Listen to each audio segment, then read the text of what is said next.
as this section covers the React basics. We're going to build our first React application from scratch using something called Create React App, and then we're going to deploy it to GitHub Pages. Again, if you're completely new to React, then you have to finish this section to move on with the course.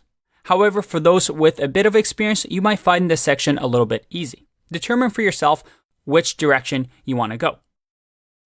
Remember, our goal here is to build these basics so that we can build our giant application, our e-commerce platform using React. Now, in this section, we're going to learn a few things. However, we're going to make a few assumptions here. First, we're going to assume you know how to use your terminal or your command prompt. And you can also use any code editor you want. You can use Visual Studio Code, Sublime Text, or any other popular JavaScript developer environments. Now, this section is going to be a code along. So I highly recommend, if you're following along, to have your terminal or command prompt set up if you're on Windows, terminal if you're on Mac or Linux system, and have your code editor so you follow along. Now, over the next couple of videos, we're going to install Node if you don't have it already, and also the Create React app that is going to allow us to write React. I do want to make a few notes though. First, with this course, as long as you have a version 10 or higher for Node, you're going to be fine. If you don't have a version of Node on your system that is 10 or lower, then I recommend updating Node, or if not, you can use something called NVM. And NVM is a Node version manager. So it's a simple way in the terminal for us to switch Node versions. Now, this is something you can go through on your own. The easiest way to do things is to just simply download Node from the node.js.org website. Now, the second thing we're going to do is we're going to actually install something called Create React App. And if I go to reactjs.org here, and I go to Docs, under the Create a New React App, we have this thing called Create React App, which we're going to talk about in the upcoming video. Now, the one thing I want to mention is that you'll see this command npx. And npx is actually new and comes with version of npm 5.2. So if your npm version is lower than this command won't work. So you might want to update your npm version as well. Now, npx, for those that haven't seen it before, runs a command of a package without installing it explicitly. So what does that mean? Well, before we had npx, this is what we had to do. You see here that this is the current version of React. Based on when you're watching the video, you might have versions that are higher. But again, this course will work with any versions higher than 16.8. If I go here and go to an older version of React, let's say 15.6, if I click on documentation, and then let's do docs, and then finally we look at the installation, you'll see that we had to run npm install globally create React app. And then we ran the create React app command to create our app. npx allows us to not install this global version of create React app and just simply run that one command to create our app. All right, now let's go back. If for some reason during this section you are unable to get this started, there is another option where you can use this codesandbox.io, which I'll link to, that actually allows you within the browser to use React online. Now, one last thing. We're going to get started and go step by step into building our React application. But I also want to point something out to you. You see, when we study or learn libraries or frameworks or tools like React, the best place to learn about something is often the documentation. And most tutorials don't mention this fact that, well, we have the official React documentation that explains how React works inside and out. And most tutorials that you see online are taught using this basic template. So remember, if you ever have questions, This is always the best place to start. Now, we're going to be covering some main concepts in React here. But remember that the way you learn a library is not like reading a dictionary where you just learn every single thing that this library gives you. The thing to understand that we'll go into later on in this course is how to build bigger and bigger applications, how to architect your app, so that instead of learning something like a dictionary one by one, we learn the principles and the concepts that allow us to do advanced things and build real-life applications, something that I'm really excited to do in this course. So, enough talk. It's time for us to get started. We're going to start setting up our environment in the next video. We're going to build our first app, and it's going to be a fun one. I'll see you in that one. Bye-bye. Hello, everyone, and welcome back. In this video, we are going to start building out our first React application. And the application is going to be this Monsters Rolodex project. What this project is, it's a single page application React app. And what it lists is a bunch of these different monsters. You can also see the monsters and actually filter them using the search bar. So let's say, for example, we wanted to filter for Clementine. As we start typing, we will see that we will start filtering out any monster that does not have a name where it matches what we typed in the string. It's a very simple application, but it'll teach us a lot about how React works and how React application is structured. Getting started with a React application might seem very complicated because there's a lot of files that we would typically have to come up with and write from scratch if we wanted to actually write out an application in React. However, luckily for us, Facebook has actually created a tool that makes this significantly easier. And this tool is called Create React App. Create React App is pretty much just a tool that you can run inside of your command line. And what it will do for you is it will scaffold out a React project, a very bare bones React project. And scaffolding just means that it will set up all of the necessary files and folders and then link them appropriately so that you can get started with a React application. And that's what we're going to use to really understand how it works. Here inside of React.js's own documentation on Create React App, you'll see that it's very simple.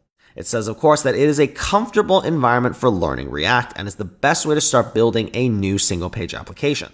So we're going to deep dive into what this means, all of the different files and the different setups that it provides for you.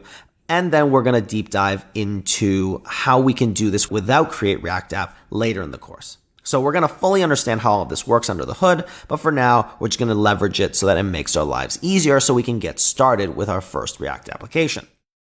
So here you'll see what it says is that we want to run this command, npx create react app, and then the name of the application that we want to call. So what it means is just that when it builds it for us, it will build it into a folder, and we want to give it some kind of name. So here, let's go into our terminal, and we're going to type exactly what it said, npx create react app, and then the name of our folder, which it's going to actually put all of the files into that represents our project. So I'm just going to call it Monsters Rolodex right here. Now what's happening is that you will see that npx is actually downloading the package and the latest version of Create React App in order to actually help us scaffold out this Monsters Rolodex project. Scaffold being actually generating, again, the files and folders required for our application to actually work. So this is really handy. But in this process, you might be wondering, what is npx? What is Create React App? And let's take a little deep dive into all of these things while we're waiting for our project to be built. So I'm going to open a new tab. And what I'm also going to do is that I am going to show you npm versus npx, because that'll actually be the best way to understand what npx does. And npx is actually a tool that gets included with npm version 5.2 and greater. So npx is actually a tool that lives within npm. So npm, as we know, is Node Package Manager. These packages are just these different Node-related libraries or files and folders that get created by different tool developers online that we can use to help us with our Node projects or JavaScript-based projects. What this means is that NPM is what we use to coordinate and also leverage these different packages that we download. Create React App is an example of one of these. It's just this tool that Facebook built that allows us to quickly and easily build out React applications. So we can do this with NPM and not NPX. The thing about NPM is that NPM is a installation as well as a executable environment. So what this means is that we can install directly Create React App and all of these different packages onto our local project, local being this local folder I have, or we can install it globally on our computer. So if I do npm install and then the name, let's say Create React App, what this will do is it will install and download Create React App locally into this folder. So that means that anything inside of this folder can leverage Create React App. However, if I wanted to use Create React App in multiple projects, but I only wanted one version of it, because Create React App, as we know, is a package created by Facebook, and Facebook could be constantly updating it. So you might have numerous versions of Create React App in multiple different projects. But what if we want to always to leverage one version of it across our entire computer? Well, here it's very easy. We just say npm install -g, which means global. So install it globally and then create React App. So this is typically how we used to do it before NPX, meaning that what we had to do is we had to download down the latest version of Create React App if we wanted to use all of the latest features in order to build our React applications. So let me give you an example of what we can do with a very simple library, and it's called cowsay. So cowsay is a library that just draws out this cow that says whatever we pass it. So for example, if I wanted it globally again, what I do is npm install, or npm I, which is shorthand for install, -g, so globally make this available, and I want cowsay. So now it's going to download, again, as we know with npm, all of the appropriate files and install it globally. So what I can do now is I can say cowsay hello. And you'll see that it draws a little cow because I have this cowsay project globally installed, and it will just say the text that I passed it, which is hello. So if I wanted to see where I have this cowsay project, I could do npm list, which just lists out the location of a package. So if I say npm list cowsay, what I'm saying is that I want you to check the current folder for some package called cowsay. And when you see this, you'll see that it's empty. Of course it is. The reason why is we installed it globally. So if I wanted to check npm again, list -g and then cowsay. Now it's going to check the global location, which is your path location where we save all of our globally installed packages with npm. And now we say that, oh, there is a version of cowsay here, version 1.5.0. So here you can see that we have with npm, when we installed this library and then wanted to use it, we had to install it somewhere on our disk, our hard drive, our computer. This could be in our local project folder, or this could be globally on our computer. So what I'm going to do now is I'm going to delete this cowsay project from our global list. So I'm going to say npm uninstall -g, because again, it's global, cowsay. So now this is going to get rid of it. You'll see that it says removed 41 packages. And again, if we just double check list -g cowsay, what we'll see is that it's empty. So this is exactly what we wanted. So now that we have this, let's understand what npx does instead. So instead, I'm going to say npx cowsay hello. And now if we run this, what we'll see is that we're still downloading the package cowsay because we don't have it, and it will execute it immediately. Before, when we did it with npm, remember, we downloaded it, and then we had to run cowsay and then call it. So here, what npx does is it directly installs all of the required files for this package, and it executes it immediately. So what this means, though, is that all it is, just that it downloaded and it exited quickly? No. In fact, if we check npm list cowsay locally, we'll see that it's empty. If we check npm list -g cowsay, what we'll also see is that it's empty. So what this means is that npx downloads the packages, the latest package for cowsay, so the latest version of it, and it executes it immediately, and then it deletes it from the disk. Now you might be wondering, why do we want to do this? Well, the main advantage is that 1, you don't have to clog up your environment or your disk with all of these different packages that you have to make sure that if you're running the latest version of it. Certain things like this, you might just want to use when you need it and make sure that when you use it, you're using the latest version. So the benefit here is that when you call npx, you are going to ask for the latest version. Now, of course, you can specify with a argument at version. So you can say, oh, I want this exact version instead, and npx will download that exact version. But if you don't pass that, what it'll do is it'll just download the latest version and then execute it and then delete it. So that's why it's super useful, because this way we don't have to think and manage the different packages that we're leveraging. And this is really useful for something like Create React App, because chances are you just want to use the Create React App library to start up a new React project when you need to. When you don't want to use it. And if we go back to our CRA folder where we were running our Create React App with npx to get the latest folder, here we see that now it's done. We have our application called Monsters Rolodex, and we can see it right here. So let's cd into it. And what we're going to do is we are going to talk and break down about what got generated with Create React App in the next video.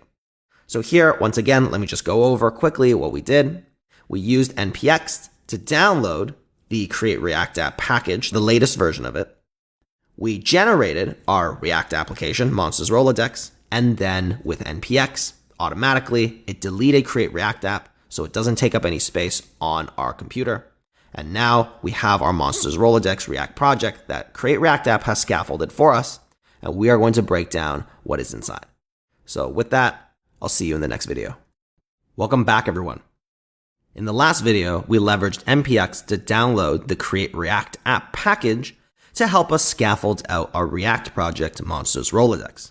In this video, we're going to break down and take a look at all of the different folders and files that have been set up for us by Create React App.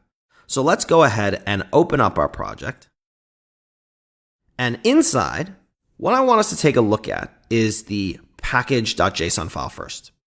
We see that there's a lot of these different files and folders that got set up for us, but let's just focus on the package.json file first. Package.json is a file that tells our application, or tells any developer looking at the application, what are the different libraries or packages that this project needs in order to work. All of this was set up for us by Create React App because Create React App knows what the minimum required packages are going to be in order to run a React application. And it's installed all of them for us, as well as a couple handy packages that make our lives easier. So if we look at it, what was installed for us in dependencies is that there's some testing libraries here, and these are really just ways that we can test the code that we write. We can take a better look at that later in the course. We're going to talk about testing very extensively. Right now, it's not important. We see that there's React and React DOM. Both of these are libraries that are very critical in order to run our React application, as well as React scripts and Web Vitals. This one I want you to ignore. React scripts is the main one that we want to focus on. React scripts is the kind of package helper that Create React App gave us so that it can make our life easier when it comes to doing all the different things we need to develop a React application. These React scripts are just different tools that help us leverage these new scripts that were generated for us. Start, build, test, and eject. What you'll notice is that they are just calling the React scripts library and then calling one of these commands. So React scripts was installed in order for us to actually leverage these scripts themselves. And what React scripts does is it helps us better build our application and develop against it using these 4 different commands. So let's start with start. What does start do? Start will take all of the files that we have written for our React application, and it will run them in a local development environment so that we can actually test it in the browser. So in order to run this, what we need to do is go back to our terminal and use your package manager. So I'm using Yarn. You can use NPM. It's totally up to you. I prefer Yarn. And I'm just going to say Yarn and then the name of the script, which was start. Now here you'll see that it said React scripts start. So this, of course, was what was inside of package.json for that script, which was start. So it actually runs the full command right here for us. And what you'll see is that it's starting the development server. So as I mentioned, what it's doing is it's taking all of the files that live under our source folder, the source folder being the entry point for the actual code that we're writing for React app. Inside, there's a bunch of these files that we're going to go over. But what it's doing is it's just taking all of this and it's building out the actual React application. And now if we go to our browser, we see that at localhost 3000, which is where React scripts start, hosts to the specific port on our computer of 3000, and it will show us our application. It's a very simple application. It's just a one page with a spinning logo and then some text. So let's understand what it is that React script start is doing for us. Going back to our project, we see that there's a source folder, and inside are all of these files that were built for us. These are the minimum files required in order to actually use React. So let's take a look at what's happening inside. The entry point for every React project is the index.js file. Just like any project, index.js just says that index being the first file that we want to look at, which is JavaScript related .js. This file inside imports a couple of these libraries that, again, Create React App is set up for us. The main one is React and React DOM. These two libraries are very critical in order for React to work. You want to see React as kind of the underlying engine. So it's the engine that actually does all of the work when it comes to how React functions as a website builder. Or not just a website builder, but essentially an application builder. Now, why do I say application? Well, this is where we look at the second library, React DOM. React DOM is related to the web, DOM being the document object model in web-related projects. So React DOM is these different tools that help us actually build web applications. React is the engine that runs how these applications get built. React DOM is specifying that that engine should be directed towards web-related applications. Though these two libraries combined is what actually allows us to build out all of our web application in React. So you might be wondering, well, is there other React-related libraries for building out other things? Of course. There's React Native, which is for native mobile applications. You might have heard of React Native. There's also a virtual reality application tool that you can build, also leveraging the React engine. So that's why for our web application, we want both React and React DOM. And both of these libraries get included with Create React App. We're going to deep dive into what each of these do a little later. For now, we just need to understand that they are provided for us and we need to leverage them in order to build a React application. We also import index.css, which is just a CSS file that is also built for us by default. There's this app, which we're going to take a look at a little later, and then this report web vitals. Again, we're just going to ignore the report web vitals. And what we're going to look at is the code right here. So what this is saying is that it is saying that we want to leverage this React DOM library and we want to render. So again, I don't want you to get too bogged down about these methods that get used because we're going to really deep dive into it later. But for now, what I want you to see is that all this is doing is it is rendering out this code right here. And inside of this is the app. Now, I want you to think of the app as the entire React application. We'll go into all the details later, but for now, conceptually, just understand app right here is our entire React application. This React.strict mode, this is something that Create React App has generated for us, and strict mode just means that inside, whatever's inside of this strict mode, these two tags here, you're going to essentially add these additional checks and warnings that React says in case you're using old deprecated code. So the reason for this is because React, of course, is at the latest version, which is 17 right now. 18 is just about to come out. And there are certain features that are being deprecated with these new React versions. Essentially, a lot of different teams are still using those old versions of the code. And strict mode just says, hey, there's certain things I don't want you to use. I want to be very strict about you not using some of those things. So what it's saying is that anything inside that's React related within this tag that says React.strict mode, I'm going to throw warnings about those specific things, or I'm just going to outright not let you use them because they're deprecated. Deprecating meaning that the React team doesn't support them anymore in the new version of React. So really, that's all that's happening here. So React DOM, of course, is again the library, and it's saying, hey, I want you to render the application. But where do you render it? I want you to render it finding some document element with an ID of root. So where is this happening? Well, this is actually happening inside of the index.html. Now you might be wondering, where is our index.html file? This is actually inside of the public folder. So the public folder is also generated by Create React App for us.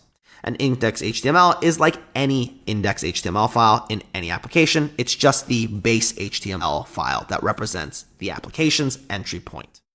So in here, you of course have all your different head tag, your meta tags, and all of the typical web application related files that all get built for you, or not files, but necessarily, but the HTML components. And down here in the body, which is where I want you to focus, you'll see that there is this div. And this div has an ID of root. So what's happening here is that our index.js is looking for some element with an ID of root. And as we see in the index.html, this div has the ID of root. So what React is saying is, oh, I want you to take that div and I want you to replace that div and render into it our entire React application. And that's what this is doing right here. So that's pretty much how React actually works with HTML as a whole. In fact, you can actually easily see that, let's say we write something underneath here. Let's say we just add an H1 and inside I say, hello everyone. If I save this, what will happen, and one of the benefits of Create React App, is Create React App will actually rebuild our application for us. And what we'll see now is that it is updated. And down here, you see the hello everyone text. So what you'll notice though, is that this is living outside of our React application. And this is perfectly normal because all, again, this index.js file is doing is it is saying, oh, what I want you to do is I want you to find some element with the ID of root and essentially render inside of it this React application. So that's what's happening right here. But below it is another perfectly valid HTML tag with an H1. It just doesn't have to live inside of our React application. So it lives outside of it directly as a sibling, which is why you see right here, this is living outside of our React app. So that's what I want you to understand about React. React is just some way for us to actually just build React applications into an HTML file. But that doesn't mean that all of the other HTML is not valid. No, it's perfectly valid. You just have to understand that everything lives inside of whatever you're rendering, which in our case is all within the app. Now, throughout the course, we will break down what each of these libraries do, and we'll take a much deeper dive. But for now, I just want to give you a high-level idea of what it is that Create React App has set up for us, as well as how React kind of works at a very high level, without diving too deep into these details. So that's all I want you to think about for now. In the next videos, we are going to break down what some of these files actually represent that Create React App has given us, and we're also going to continue looking at those other 3 scripts that come in package.json. So with that in mind, I will see you in the next video. Welcome back, everyone. In the last video, we took a look at what files and folders got built for us by Create React App, and inside of package.json, we took a look at our start script. We took a look at also the files related to setting up the initial project, which is the index.js file and the index.html file, and how React DOM at a high level helps us render out our application. In this video, we are going to deep dive into the 3 remaining scripts inside of React. And what we're going to do as well is we will take a look at some of these other files and how they relate to these scripts. So diving into the next one, which is build. What is build? So right now, what I want you to understand is that when we ran script start, this is just taking our application code and pushing it directly through our local port of 3000, so on our computer, and our browser is just accessing it directly. It doesn't have to go through our network, which is our Wi-Fi or internet connection or anything like that, in order to get the related files in order to run our application. It doesn't need to. It's all local on our computer. So this is incredibly efficient and fast. We don't even need to think about optimizing it at all. But when we're actually hosting our application live somewhere so that anybody can access our website, they need to leverage their internet connection. And as we know, internet connection varies and it can be very slow. So what needs to happen is our code needs to be much more optimized so that it's as small and efficiently served as possible. And that's really what this build step does. So going back to our terminal, if we do something like we call yarn or npm, whichever one you prefer once again, and we call build, what will happen is that React scripts will actually generate an optimal build for us, an optimal build folder. And what this is doing is it is taking all of this code that we have. So all of these separate files and all of these different JavaScript and CSS files. And what it'll do is it'll actually group it all into one file for each related JS, CSS, index HTML, and it will make it as optimal as possible. And it will put it all inside of a new folder right here called build. So if you go into this, what you'll see is that there's our index.html file again. But inside of here, you see that it's very condensed. And what you'll notice is that in here is all of the code related to our application. You'll see that there's all this like really funky looking JavaScript code, and it's really tight, and it's just using these very reduced variable names. And the reason for this is because it's trying to create the most optimal low memory version of our application as possible. So that's really what's happening here. It's taking all of these files that we have, all these potential JavaScript files that we're going to write throughout this course, and it's just condensing it down into the fastest version that can be sent over an internet connection for a browser to consume. So that's really all this build is doing for us. So going back to our package.json, we want to look at test. So testing we're going to cover extensively later in the course. At a high level, all you need to know is that tests are just ways for us to make sure that the code that we write for our React application does what we expect it to. Inside, you'll see that there is a app.test file. Don't look at the content for now. This is not as important right now. But essentially what it is that it's a test file that is trying to test something in specific. In this particular case, it's testing the app.js file. We haven't looked at these yet, but all you need to know at a high level is that this test is related to this file. And it's just making sure that this file's code does what we expect it to. So when you run React scripts test, it's going to try and test your code. And it'll tell you whether or not your code is doing what you expect it to do according to the test. If it doesn't, it will break and fail. And again, we're going to talk about testing much later. I don't want to bog you down into the details of it right now, but just understand that's what this does. Now, finally, let's talk about eject. To talk about eject, we have to get a deeper understanding of actually what happens in the build. So one thing I want you to think about is that when it comes to a browser, right now I'm using Chrome, but there's actually numerous different browsers. There's Safari, there is Internet Explorer, there's Edge, there's Opera, there's probably some other browsers. Each browser is implemented a little differently. That's why there are different browsers. What this means is that they consume the HTML, CSS, and JavaScript files in their own way under the hood. This code that we're writing, which is React code, is not necessarily code that every browser can understand. A lot of the times, this is some interesting, funky syntax, which we'll deep dive into once we go throughout the course, that is already kind of hard for us to understand. We have to understand how React works in order to write this code. The browser definitely doesn't understand. Oftentimes, the browser understands an older version of JavaScript syntax only. So what's happening is that in this build process, there is actually two libraries being used, or two packages, two helpers, essentially. One is called Babel, and the other is called Webpack. What Babel does is it takes all of this React code that we've written, all this React funky JavaScript, and it actually condenses it down into this JavaScript that these browsers can understand. If you look at it, it's very basic JavaScript, very, very old school JavaScript. None of the new syntax that you and I are used to writing with. So the reason for this is because, again, all of these browsers, all these different browsers can understand probably a very basic version of JavaScript.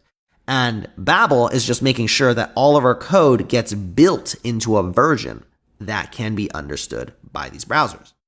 So I mentioned there were two main helpers. There's Babel and there's Webpack. What is Webpack?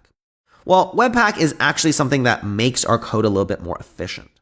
So inside of here, this index.html, there is some JavaScript that is focused on actually pulling the primary JavaScript files. So inside of the static folder inside of build, you'll see there's a CSS folder, there's a JS folder. Inside of this JS folder is all the different chunks. You'll notice that they all end in this .chunk. A chunk is essentially a contained portion of JavaScript code that is working together to actually represent a part of our application. What it's doing is that Webpack is saying, hey, sometimes, let's say our application, we wrote a massive web page. There's a lot of different JavaScript files that even when reduced can only be reduced so far. So what Webpack says is, oh, okay, actually, you know what? Let me break these into chunks so that when the user is trying to access the homepage, he just gets the JavaScript related to the homepage. If he wants to navigate to like another page, then I'm going to turn that other page into a new chunk and then send it to them when they need it. So Webpack is essentially modularizing our code. Module being a chunk. That's a good way to think about it. So that's really what Webpack does, is it's saying, oh, your JavaScript's really big. I'm going to make sure that I optimize it and break it into the self-contained portions of it so that when the user is trying to access one part of it, it only gets the relevant JavaScript for that part. It's not going to get all of it. And that's all Webpack is doing. So essentially, what Build is doing is it's leveraging Babel and Webpack in order for it to properly optimize for these browsers as well as for the speed so that we send down all the appropriate chunks when the user needs them. That's what it's doing. So how does this relate to what I was talking about, which is eject? Well, again, Webpack and Babel are tools. That means that you can modify them so that they follow some specific rules that you want. Create React App is just saying, hey, I've already optimized that for you. I'm optimizing telling Babel and telling Webpack what to do. If you want to modify it for your project needs and concerns, you can eject. And what that will do is it will spit out the files that are related to actually showing you what Babel and Webpack do. So you can modify them to do what you want. And actually, Andre is going to break that down in the next video and actually tell you why you shouldn't eject, because honestly, Facebook's a really optimized team for this kind of stuff, and they've written extensively and they've tested extensively the best configuration for Webpack and Babel for most cases. Chances are you might actually work on a project that does need you to eject because of some funky work requirement based on your project. But most of the time, especially for us learning React, we definitely don't need to eject. But that's really what's happening here. Now, before we break down some of the core portions of the actual React code, I want to take a look at a couple other of the more minor files that we got generated. There is this setup tests.js, which is related to the actual tests themselves. It's just a file that really just imports the specific testing library. And that testing library will dive deeper later, so don't worry about this one. Inside of our public, there is a favicon. So this favicon is really just this icon right here in the tab of your browser. That's just what that icon is.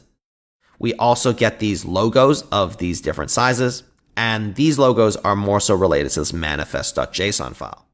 The manifest.json file is a way for us to actually be progressive web app compliant, and all this means progressive web app is that some people want to be able to download your web application onto their desktop so that they can access it offline. It's essentially a way for somebody to use your application not through the browser. So essentially with these logos, you can create this little icon of your choice, which is what these logos will be, inside of this contained progressive web app application that they download from the website onto their desktop. And then that logo is what they double click to actually open your progressive web app version of your website. If that seems confusing, don't worry. We're going to go through how that all works later, much later in the course. But just understand that this is doing that for us. And then there's also this robots.txt file. And this file is just telling essentially web scrapers, which is SEO related. So like Google, for example, when they determine whether they need to rank your website higher or lower, it crawls your website with their own kind of like code crawlers. And this robots.txt is just a way to help explain what that is. This one you don't have to really worry about as far as your building web application goes, but just understand that it's generated for you. So now that we understand the majority of some of the lesser important files that are all generated for us, we are going to dive into what the main bulk of the actual code created for us by Create React App and related to React code is related. And we're going to do that in the next video. So I'll see you in the next video. Welcome back, everyone.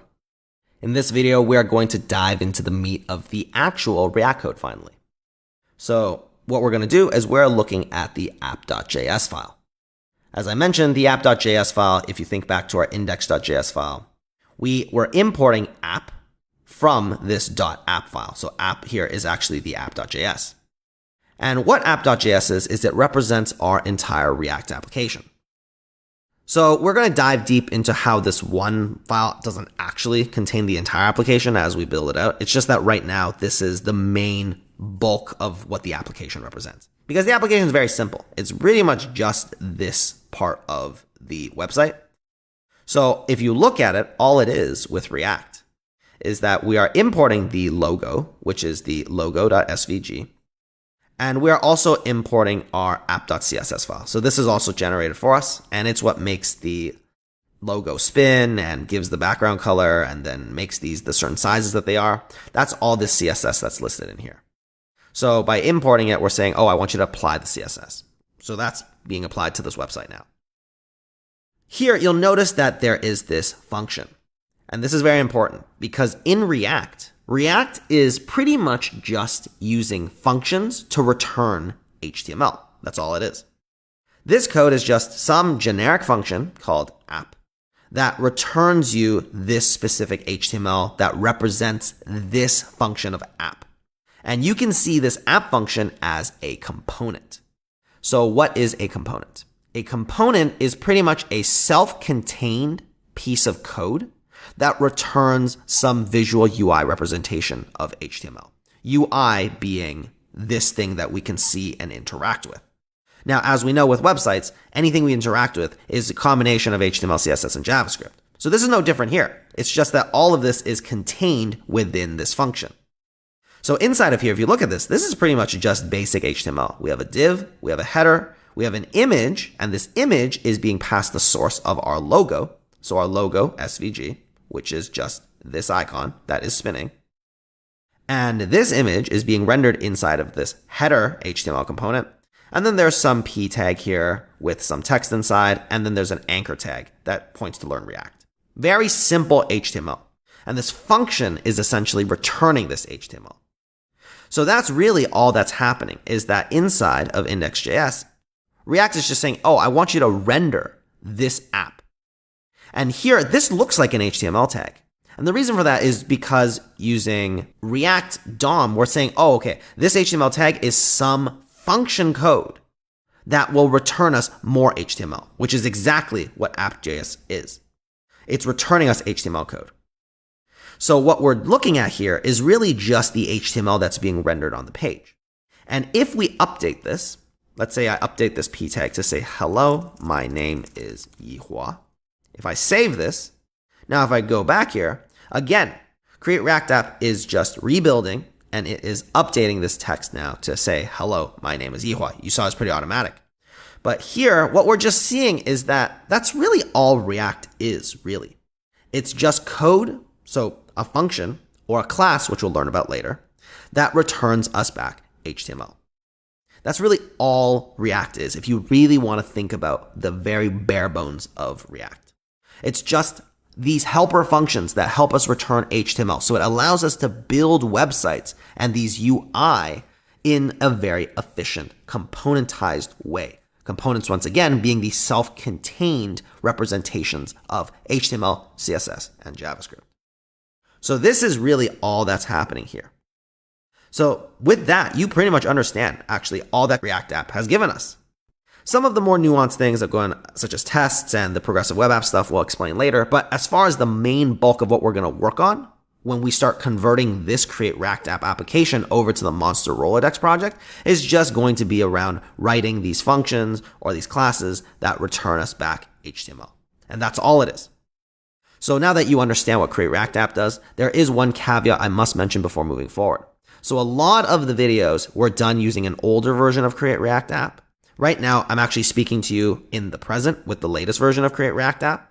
So when you go through, you'll notice that some of these files are slightly different, but honestly, it's so insignificant. It's pretty much all the exact same. It's just that a couple things have been tweaked and the placements are a little different, but all the concepts you learn and everything that you see is going to largely remain the same. So definitely don't get scared if you see it. Just understand that all the core concepts that you have are already now fully explained as to what Create React App is doing. The older versions are doing the exact same thing. It's just that Create React App and Facebook like to change the way that they build things every once in a while. Not necessarily because it's more optimized, but sometimes just because they want to introduce some things or remove some things, but nothing is that significant. 99% of everything is largely the exact same. So now that you understand this, let's start actually building out our Monsters Rolodex project and getting really into the meat of our React application. So before we start doing that, once again, Andre is going to just quickly dive into why you should not eject by showing you what happens when you eject. Once again, this is just a better understanding of what it is that our code is doing. But here, again, you understand that all React is just functions that return HTML.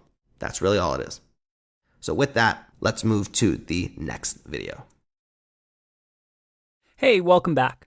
I just want to add a quick note here. I've actually ejected a Create React app just to show you what happens. You'll see here that it gives me a folder called scripts and then a folder called config. And in here, well, this was everything that the Create React app was hiding underneath the hood for us. You had things like Jest that was using for tests. We have our Webpack configuration. Remember our module bundler. You can see over here how long and intense and complicated it looks. We also have all the scripts that were run, for example, when we ran npm run build or npm run start or test. You see over here that it's quite a lot of code. This is why I recommend not ejecting. Because no matter what, no matter how much time you spend with React, you are never going to compete with the developers that are working full time, trying to make Create React app the best tool possible. Developers that are getting paid to make this tool as easy and as efficient for you. So I recommend that you never eject out of Create React app unless you absolutely have to. Because by using Create React app, we automatically get the best system and project build out of the box. And anytime there are updates or the industry changes and there's new ways of doing things, Create React app is automatically, going to have new version that has those changes implemented by professionals. So again, I wanted to show you that this is what's happening underneath the hood. But 99.9% of the time, you don't really need to eject because you lose all the benefits as Create React app gets more and more updates. I'll see you in the next one. Bye-bye.